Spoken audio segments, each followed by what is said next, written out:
On the night of June 18, two activists from Palestine Action infiltrated RAF Brize Norton, Britain's largest military airbase, using electric scooters, cutting through perimeter fencing, and vandalizing two Voyager refueling aircraft by spraying red paint into their engines and using crowbars, before leaving undetected. This act, intended as a protest against the UK's alleged military support for Israel, was caught on video and widely condemned, with Prime Minister Keir Starmer calling it disgraceful, and the Ministry of Defence denouncing it as theft and sabotage while affirming that operations were not disrupted. In response, a full security review has been launched across the defence estate. Thames Valley Police alongside Mod Police and counter-terror officers are actively investigating, and Home Secretary Yvette Cooper has announced plans to proscribe Palestine Action under the Terrorism Act 2000, an imminent move expected in Parliament.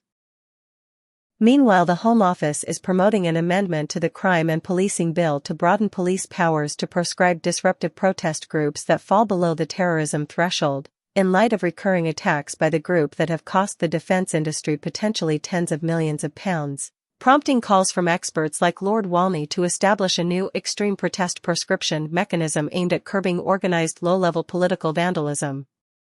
Immediate security response. Security review launched at Brize Norton and wider defence sites.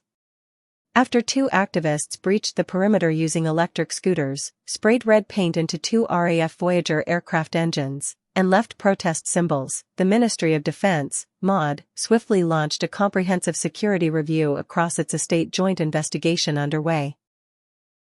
Thames Valley Police and the Ministry of Defence Police are collaborating with counter-terrorism units to identify and arrest suspects. Political and legal measures. Home Secretary moves to proscribe Palestine Action. Following the incident, Home Secretary Yvette Cooper stated the government will move to legally designate Palestine Action, a long-standing anti-arms protest group, as a terrorist organisation under the Terrorism Act. This process involves a written statement to Parliament and requires approval from both houses. Prime Minister's condemnation. Prime Minister Sir Keir Starmer described the breach as disgraceful, reaffirmed that military operations were unaffected, but emphasised the urgent need to tighten defence security legislative and policing reforms. Exploring new legal frameworks in Parliament. An amendment to the Crime and Policing Bill, supported by former extremism advisor Lord Walney, is being considered to specifically target disruptive protest groups. This legislation would allow the government to curb fundraising, public assembly, and online presence of groups whose actions, while criminal, don't strictly meet the terrorism definition. Expansion of police powers.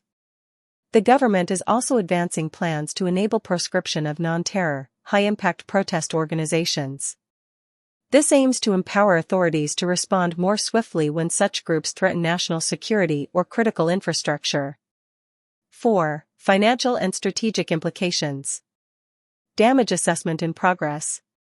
The Financial Times estimates the break-in could cost up to £25 million in aircraft damage alone, adding to broader potential losses to the defence infrastructure. Practical reviews underway.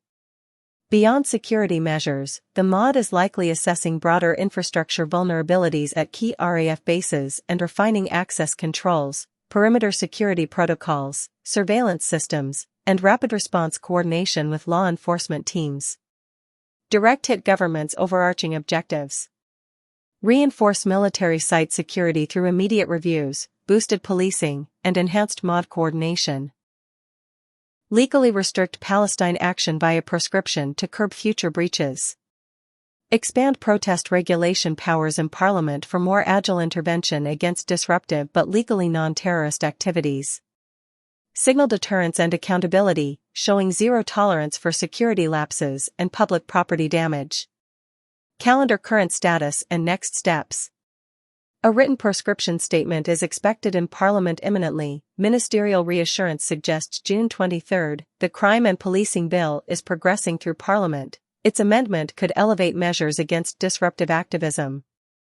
Investigations remain active. Police continue gathering evidence, following up for arrests. Broader security reforms across RAF bases are underway, though details remain limited beyond the on-site reviews initiated.